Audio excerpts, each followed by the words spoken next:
Sometimes you will get a notice that a claim you have submitted on behalf of services provided to a patient has been denied or rejected. But the denial or the rejection is not the end of the option or the possibility of getting the third-party payer to reimburse for the services. Let's discuss it. When a claim is denied, it's very important that the first thing that you do is identify the reason why it was denied. Now, in most cases, the remittance advice that you receive from the third-party payer at the physician's office will explain rather briefly why this happened. And that is usually done with a little code. And sometimes you just have to look at the bottom of the page or on the back of the page to look at what that code means to tell you why the claim was denied. You have to then gather all the documentation to support your position that the denial is incorrect and this claim really should be paid. And I will tell you that when formal letters of appeal are enacted, there was research done that showed 85% of the time the appeal was accepted and the claim was then paid, which means this effort of writing a letter of appeal is not a waste of time. Let's discuss how you write a letter of appeal in a formal manner. The first thing you need to do is identify to whom the letter should be addressed. It should never be one of those dear sirs or to whom it may concern. You need to find the specific name of the person to whom to address the letter.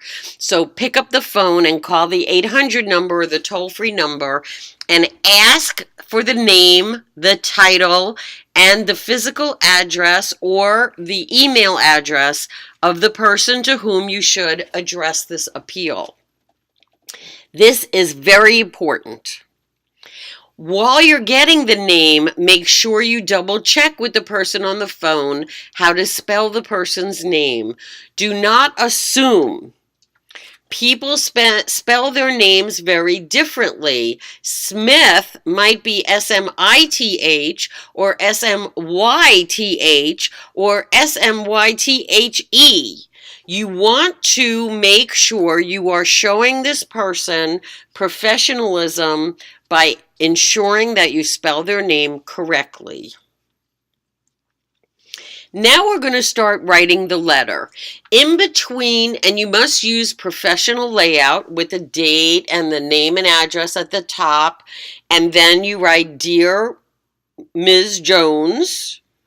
But in the space between the address and the salutation, you know the salutation is the Dear Miss Jones line, right above that, indented, you need to identify what exactly it is that you're writing about. This is to make sure, if you pardon the expression, that you and the person reading the letter are on the same page. Give this person the opportunity to go pull the file and make sure they understand what you are talking about. I have seen far too often where these letters almost are like starting in the middle of a conversation, and the person who's reading the letter is like, well, who are you talking about? What are you talking about? Remember, these individuals deal with hundreds of claims a day.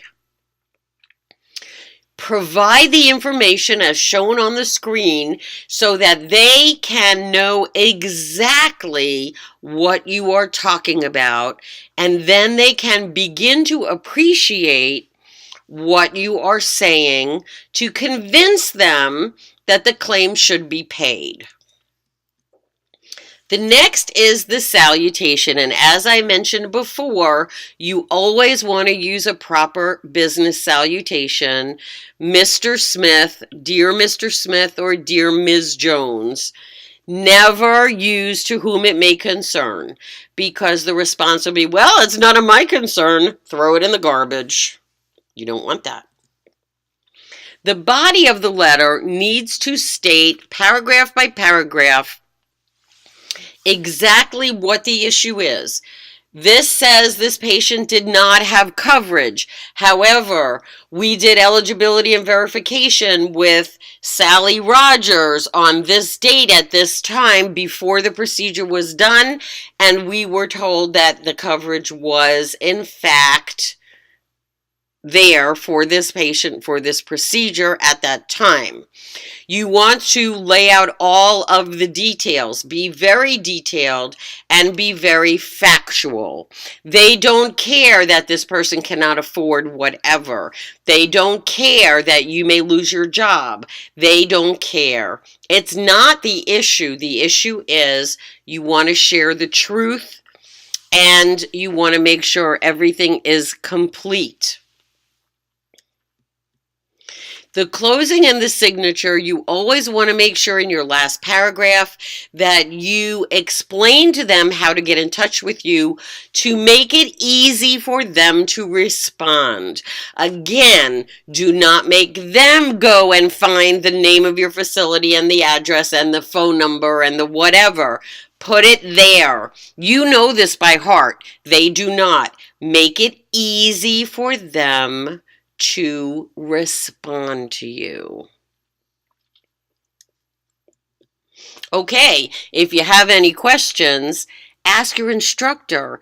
This is your learning opportunity. So if you don't know, ask and then you will know. How cool is that?